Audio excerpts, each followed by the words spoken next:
Hasil visual untuk Islam yang satu Ikhwan masih di kajian kitab tafsir Al-Qurtubi bersama Ustadz Ahmad Sanusi. Yang tadi sebelum jeda kita menyimak kajian Quran surah Yusuf ayat 31 sampai ayat ke-37.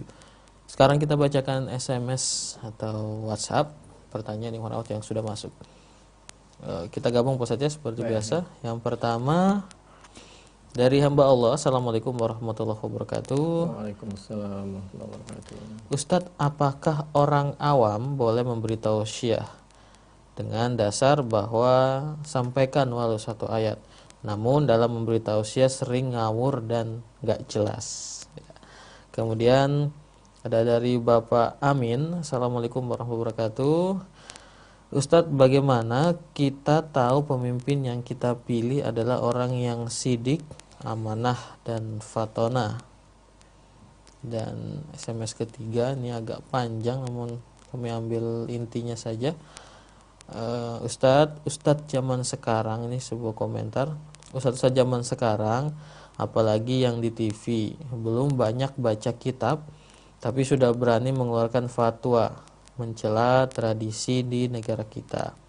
Saya pernah mendengar ada ustadz atau ustazah di TV yang mengatakan, mengapa kita harus jauh-jauh menolong orang di negara lain? Kan ada negara-negara Arab yang kaya, harusnya bisa membantu. Bukan negara kita, yang dimana di kita saja masih banyak orang-orang miskin. Contoh di Jakarta saja masih ada orang busung lapar. Bagaimana menurut Pak Ustadz tentang statement tersebut? Itu Pak Ustadz. Waalaikumsalam warahmatullahi wabarakatuh. Balighu anni walau ayah. Itu hadis, itu asal sahih. Jadi yang penting kita tidak berfatwa halal haram, yang terjadi perbedaan pendapat, sifatnya anjuran, itu enggak ada masalah. Kalau ada kesalahan, mudah-mudahan Allah memaafkan, dan yang mendengarkan bisa menerima dan memaafkan. Balighu anni walau ayah. Tentang ciri-ciri sidik, amanah, tabligh, fatonah. Itu fatonah, Pak Fatonah sudah keluar belum? Dulu sifat Nabi sempat cuma tinggal 3. Sidik, amanah, tabligh. Fatonahnya soalnya nggak ada waktu itu. Tahu udah keluar belum? Mudah-mudahan sudah keluar.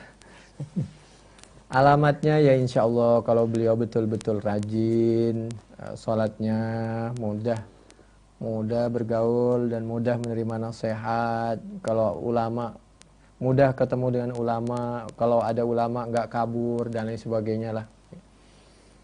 Ada lagi nasihat ini, bagaimana dengan orang yang suka mencela tradisi kita. Kadang-kadang mungkin salah paham, tapi insya Allah seiring waktu. Saya mengaji di suatu tempat kemarin. Ada pertanyaan begini, bagaimana Pak dengan kiai-kiai dulu yang tidak membahas hadis seperti detail orang sekarang? Apakah beliau berdosa apa tidak? Tentu tidak. Karena apa? Karena kiai dulu itu, apalagi Nabi pun menyampaikan, la tasubbu al amwat fa innahum qad afdau ila ma qaddamu fi.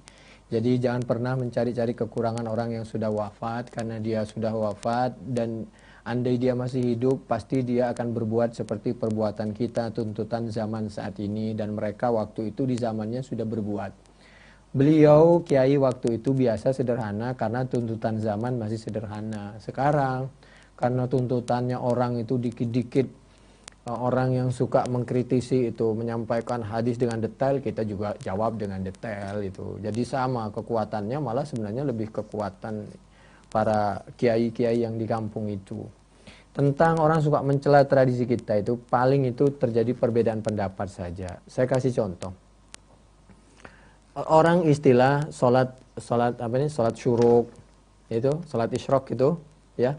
Orang yang suka itu kadang-kadang disebut, itu kadang-kadang orang sebut salat taubat, salat awabin, salat isyraq, salat duha. Ada yang berpendapat itu sama itu, ada yang berpendapat berbeda. Jadi kalau begitu mana yang benar? Aduh, udahlah yang benar yang sholat. Coba kita lihat aslinya. Kuntu amarru bihadhil ayah bil asyi wal isyraq. Di dalam Al-Quran itu ada ayat yang isinya bil asyi wal isyraq. Itu surah Shad ayat 18. Inna sakharonal jibala ma'hu yusabbihna bil asyi wal isyraq. Saya perintahkan gunung-gunung itu semuanya kerikil, batu kalau zaman dulu apa saja itu bertasbih kumpul bersama Nabi Daud untuk bertasbih memasukkan Allah bil asyi di waktu sore wal isyraq dan pagi. Nah, isyraq itu, salat isyraq itu berangkat dari itu, dari surah Shad ayat 18 itu. Nah, wala adri ma hiya hatta haddathatni ummu hani'in anna Rasulullah sallallahu alaihi wa alihi wasallam dakhala 'alaiha fada'a biwudu'in fatawadda. Saya itu enggak tahu yang dimaksud salat isyraq itu apa, baru saya tahu setelah dijelaskan oleh Ummu Hani bahwa Nabi pernah salat isyraq. Fatawadda, ambil air wudu itu fatawadda berwudu, tsumma shalla salat ad-duha. Kalau wudu perbuatan wudu, kalau wadu itu airnya. Kalau waduh, nah itu sakit itu. Waduh itu. Tsumma shalla ad-duha, kemudian Nabi salat duha. Wa qala, kemudian Nabi menyampaikan, ya ummahani hadhihi salatul isyraq. Kemudian Nabi menyampaikan, salat duha itu ya salat isyraq itu.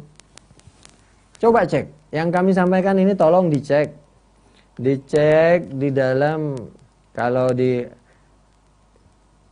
At-Tabari 29.803, 29.804. Kalau yang mudah di dalam tafsir Al-Qurtubi, Al-Jami' li Ahkamil Quran, ketika menafsiri surah Shad tadi, Al-Isyraq tadi, ini juz 15. Coba cek, juz 15 halaman 141 di sebelah kiri.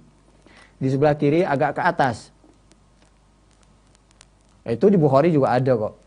Tentang sholat ketika Nabi sholat di rumahnya Ummu Hani itu. Pernah kami sampaikan. Coba rekamannya aja minta. Wa qala Ikrimah. Qala Ibnu Abbas, kana nafsi syai'um min sholatid duha hatta wajadtuha fil Qur'an. Tadinya aku juga menyaksikan tentang sholat duha ini ada atau tidak. Karena kenyataannya pernah sahabat Abdullah bin Umar, anaknya Sayyidina Umar, mengatakan bahwa sholat duha itu adalah bid'ah. Tapi yang dimaksud bid'ah menurut sahabat Abdullah bin Umar itu, beliau sendiri melakukan sholat duha.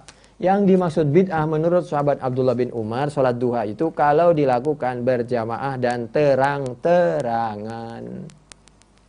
Kenapa? Takutnya orang memaksakan diri. Jadi sahabat Abdullah bin Umar mengatakan sholat duha itu bid'ah karena kasihan takut orang memaksakan diri. Beda dengan orang bid'ah sekarang, maksudnya itu mengkafirkan saudaranya. Penjelasannya di mana? Itu di hadis Bukhari. Coba cek di dalam hadis Bukhari yang kita sampaikan itu. Hadis Bukhari 1775 paling tidak. Kata sahabat Abdullah bin Umar itu adalah bid'ah. Salat duha itu. Mujahidin qala dakhaltu ana wa Urwatu ibnu Zubair al-masjidah. Fa idzan Abdullah ibnu Umar radhiyallahu anhuma jalisun ila hujrati Aisyah. Sahabat Abdullah bin Umar duduk menghadap ke rumahnya Siti Aisyah. Wa idzan nasun yusalluna fil masjid salat ad-duha. Kemudian banyak orang melakukan salat duha. Fasa'alnahu an salatihim faqala bid'atun. Jangan mudah bid'ain orang mulai dari sekarang. Tsumma qala lahu kam i'tamar Rasulullah. Qala arba'an idahunna fi Rajab fakarihna an narudda alaih ay an nukadzibah. Bahkan sahabat Abdullah bin Umar pernah menyampaikan, katanya Nabi pernah umroh waktu bulan Rajab. Kata Siti Aisyah, enggak. Lagian sahabat Abdullah bin Umar itu umroh terus sama Nabi kok bilang Rajab. Enggak pernah Nabi umroh itu di bulan Rajab. Kata Siti Aisyah. Qala wa sami'na istinana Aisyah ummul mukminin fil hujrah. Saat itu saya mendengar Siti Aisyah lagi sikat gigi pakai siwak. Faqala Urwa, ya ummah, ya ummal mukminin, ala tasma'ina. Kemudian keponakannya berkata, wahai ibu Siti Aisyah, apakah kamu tidak mendengar tuh ucapan sahabat Abdullah bin Umar? Emang ngomong apa dia, Mas? Ma yaqulu Abu Abdurrahman qalat ma yaqulu qala yaqul inna Rasulullah sallallahu alaihi wasallam yatamara arba'a umrat ihdahunna fi Rajab. Qala yarhamullah Abu Abdurrahman ma'tamara umratan illa wa syahidu wa ma'tamara fi Rajab qattu. Aslinya Nabi itu umrah di bulan Dzulqa'dah 3 kali. Nah, 1 kali waktu Dzulhijjah. Aslinya itu Nabi itu. Jadi kata sa'altu Anasan radhiyallahu an kam i'tamara Nabi sallallahu alaihi wasallam qala arba'un. Nabi umrah berapa? 4 kali. Pertama umratul Hudaybiyah di Dzulqa'dah. Jadi 6 Hijriah, haitsu saddahul musyrikun wa umratum minal amil muqbil fi Dzulqa'dah. Yaitu berikutnya tahun ke-7 Hijriah, haitsu salahum. Kemudian tahun ke-8 Hijriah, yaitu waktu Fatih Mekah. 9 Nabi tidak ikut. Yang berangkat itu Sayyidina Ali dengan sahabat Abu Bakar. Sahabat Abu Bakar sebagai orang tua menyampaikan pembukaan sahabat Ali yang membatalkan perjanjian dengan orang-orang kafir. Mulai dari itu orang kafir nggak boleh telanjang lagi di Mekah kalau mau tawaf itu. Itu diabadikan di dalam Al-Quran surah Taubah ayat 1-4. Haitsu salahum wa umratul ja'ranah idz qasama ghanimatan urahu. Kalau dibilang ja'ronah itu maksudnya padang pasir. Kalau dibilang ji'ronah itu upah artinya. Karena Nabi pernah membagi upah di situ, hadiah. Urahu hunain qultu kam hajja qala wahidatan. Silahkan cek di dalam hadis Bukhari 765, 768, Fathul Bari juz 3. Jadi itu kadang-kadang orang itu hanya salah paham masalah istilah saja. Itu saya kasih contoh itu. Yusabbihna bil asyi wal isra qala Ikrimah wa kana Ibnu Abbas la yusalli salat ad-duha thumma sallaha ba'du. Awalnya sahabat Ibnu Abbas pun sebelum membaca surat Shad ayat 8 tentang salat isyraq, salat duha itu kadang-kadang disebut salat isyraq, kadang-kadang disebut salat duha. Itu asli hadisnya seperti itu. Lalu di masyarakat terjadi perbedaan, terserahlah. Yang penting aslinya enggak terjadi perbedaan. Memang masyarakat tuh enggak enak kalau enggak berbeda, Pak. Wa kana Ibnu Abbas, tadinya sahabat Ibnu Abbas enggak sholat duha juga, tapi setelah menerima penjelasan Al-Quran surah Shad ayat 18 beliau sholat duha. Wa ruwiya anna Ka'b bin al-Ahbar qala Ibnu Abbas inni ajidu fi kutubillah salatan ba'da tulu'i syamsi hiya salatul awwabin. Jadi kadang-kadang sholat duha itu dipanggil disebut dengan sholat isyraq, kadang-kadang disebut dengan sholat al-awwabin. Orang-orang sholatnya orang yang rajin bertaubat. Faqala Ibnu Abbas wa ana ujiduka fil Qur'an dzalika fi qissati Daud yusabbihna bil asyi wal isyraq. Itu contoh bagaimana orang terjadi perbedaan tentang penyebutan dan pelaksanaan. Satu contoh salat duha saja. Aslinya kata sahabat Abi Hurairah radhiyallahu an, "Ausani khalili," Nabi berwasiat kepadaku apa? "Bi thalathin la adauhunna hatta amuta." Nabi wasiat kepadaku, kekasihku berwasiat kepadaku. Nomor 1, beliau menyarankan agar jangan pernah meninggalkan sampai mati hatta amuta saumi thalathati ayyam min kulli syahrin. Dalam 1 bulan kalau bisa diusahakan puasa 3 hari dalam 1 bulan. Wa salatid duha, yang kedua biasakan salat duha. Wa naumin ala witrin, biasakan sebelum tidur sudah melakukan salat. Dengan kita melakukan salat berarti akhir daripada kita tidur kalau nyawa kita diambil oleh Allah sudah salat, dosanya sudah diampuni. Kalau kita mati berarti sudah dalam keadaan bersih. Yang penting kalau habis sholat isya kita jangan ngobrol maksiat lagi. Tadinya udah bersih, berarti kita nanti dicatat orang yang nggak benar lagi. Nah, yang terakhir tentang masalah penyebutan sholat duha, silahkan cek sendiri di dalam hadis Bukhari 425 bagaimana Nabi bahkan melaksanakan sholat duha berjamaah. Nabi imamnya, makmumnya diantaranya adalah sahabat Abu Bakar dan sahabat yang lain. Di rumahnya sahabat Itban bin Malik. Fathul Bari, hadis Bukhari 425, Fathul Bari juz 1 halaman 683 di sebelah kiri. Tuh full dari 683 sampai 688. Yang terakhir tentang saya ingin menanggapi sebagai penutup sekalian ya Ahi ya. Ya, Pak Ustaz, silakan. Tentang LGBT sekali lagi itu bukan takdir, itu perkataan orang kafir. Makanya kebanyakan orang kafir itu dukung dengan LGBT. Itu di Al-Quran. Dia itu kebiasaan. Maksiat itu dibilang itu takdir dari Allah. Dia bilang begini, A'udzubillahi minasyaitonirrajim, bismillahirrahmanirrahim. Sayaqulul ladzina asyraku law sya'allahu ma asyrakna. Saya ini tidak beragama Islam, saya ini musyrik karena takdir dari Allah. Itu kurang ajar apa tidak? Mestinya kalau dia tidak mau Islam ya sudah, tapi jangan bilang itu takdir. Kalau dia mau melakukan LGBT, silahkan. Mungkin dia suka laki sama laki, istrinya suka perempuan sama perempuan, anaknya mungkin juga banci, suka laki sama laki, wadon sama wadon, ya biarin saja. Itu Al-Quran surah Al-An'am ayat 148. Qalu rabbana ghalabat alaina shikwatuna wa kunna qauman dhalin. Al-Mu'minun ayat 107. Jadi kalau dia melakukan pencurian, perzinahan, masuk neraka, dia bilang takdir. Itu kerjaan orang kafir itu. Jadi penjelasan seperti ini coba cek juga di dalam tafsir Al-Qurtubi juz 15 halaman 36 di sebelah kanan. Dan sebagai penutup coba kita lihat banyak di dalam Al-Qur'an. A'udzubillahi minasyaitonirrajim. Bismillahirrahmanirrahim.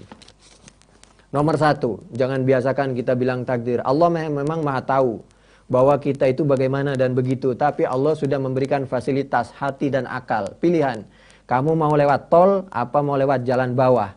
Mau melanjutkan perjalanan, apa mau istirahat supaya nggak nabrak kalau ngantuk.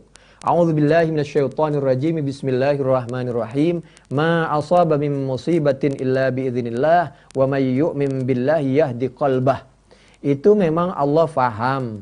Allah mengizini atas dasar usaha Anda. Al-Quran surah At-Taghabun surah yang ke-64 ayat 11. Itu dulu. Ayat berikutnya kita lihat. Al-Quran surah Al-Hadid surah yang ke-57 ayat 23. A'udzubillahi minasyaitonirrajim. Bismillahirrahmanirrahim. Likai la ta'saw ala ma fatakum wa la tafrahu bima atakum wallahu la yuhibbu kulla mukhtalin fakhur. Ayat sebelumnya, ma asaba min musibatin fil ardi wala fi anfusikum illa fi kitabim min qabli an nabra'aha inna dzalika 'ala Allah yasir. Ini konteksnya. Kalau kita sudah berusaha, sudah memilih, sudah berdoa, kok masih mendapatkan sesuatu yang sepertinya kurang cocok dengan kita, jangan salah faham. Allah pasti memberikan yang terbaik karena Allah Maha tahu.